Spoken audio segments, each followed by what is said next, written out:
एक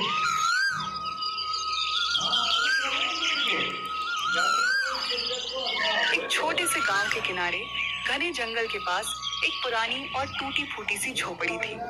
उस झोपड़ी में गरीब किसान धनिया अपनी बूढ़ी माँ और बेटी गौरी के साथ रहता था।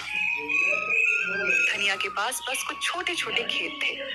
उन्हीं खेतों में मेहनत करके वह अपने परिवार का पेट पालता था। हर दिन सुबह सूरज निकलने से पहले ही धनिया उठ जाता। ठंडी हवा चल रही होती, आसमान में हल्की लालिमा होती और गांव के ज्यादातर लोग अभी गहरी नींद में होते। लेकिन धनिया अपने पुराने हल और बैलों को लेकर खेत की तरफ निकल पड़ता। दरवाजे पर खड़ी उसकी माँ प्यार से कहती, बेटा धनिया, थोड़ा आराम भी कर लिया कर। दिन रात इतनी मेहनत करते करते तू बहुत थक जाता होगा। सुबह से शाम तक खेत में काम करता है, फिर भी चेहरे पर शिकन नहीं लाता। मुझे तेरी चिंता होती है बेटा। शरीर को भी थोड़ा आराम देना जरूरी होता है। माँ, अगर मैं मेहनत नहीं करूँगा तो हमारे घर का चूल्हा कैसे चलेगा? हमारी जरूरतें कैसे पूरी होंगी? मुझे पता है मेहनत मुश्किल होती है, लेकिन यही हमारी जिंदगी का सहारा है।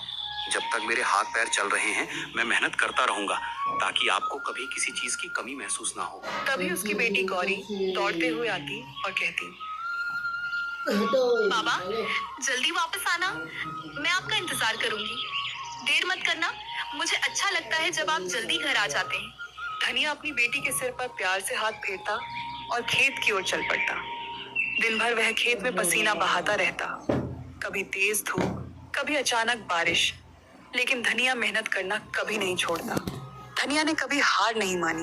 वह हमेशा अपनी माँ से कहता, ईश्वर ने हमें मेहनत करने के लिए हाथ दिए हैं। अगर हम सच्चे दिल से मेहनत करते रहेंगे तो एक ना एक दिन हमारी किस्मत जरूर बदलेगी। ईश्वर मेहनत करने वालों को कभी खाली हाथ नहीं लौटाते। माँ उसकी बात सुनकर चुपचाप भगवान से प्रार्थना करती।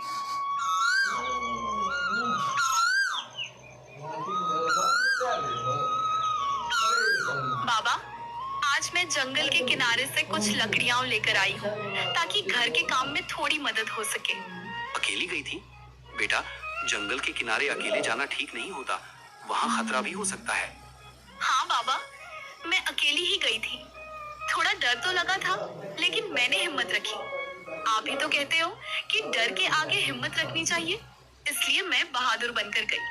धनिया थोड़ा चिंतित हो गया, क्योंकि गांव के लोग कहते थे कि जंगल के अंदर एक पुरानी गुफा है, जहां रात के समय अजीब अजीब आवाजें आती हैं।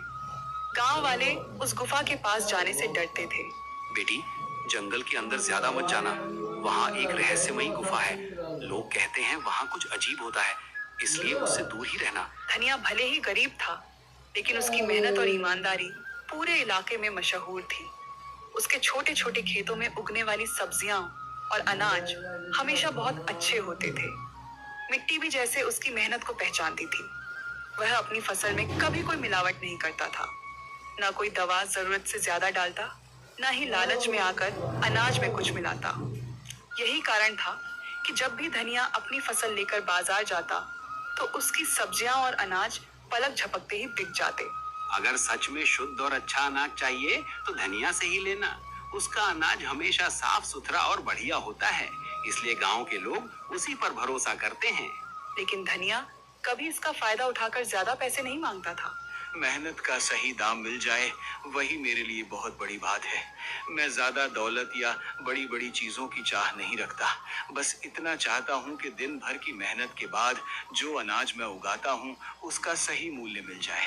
अगर मेरी मेहनत से मेरे घर का चूल्हा जल जाए और मेरे परिवार का पेट भर जाए तो मुझे लगता है कि मेरी मेहनत सफल हो गई। मेरे लिए सच्ची खुशी और सुकून इसी में है कि इंसान ईमानदारी से मेहनत करे और उसी मेहनत की कमाई से अपना जीवन चलाए। इसी वजह से गरीब लोग भी अक्सर उसी से सामान खरीदते थे। लेकिन गांव में एक बहुत बड़ा और अमीर व्यापारी था। उसका नाम था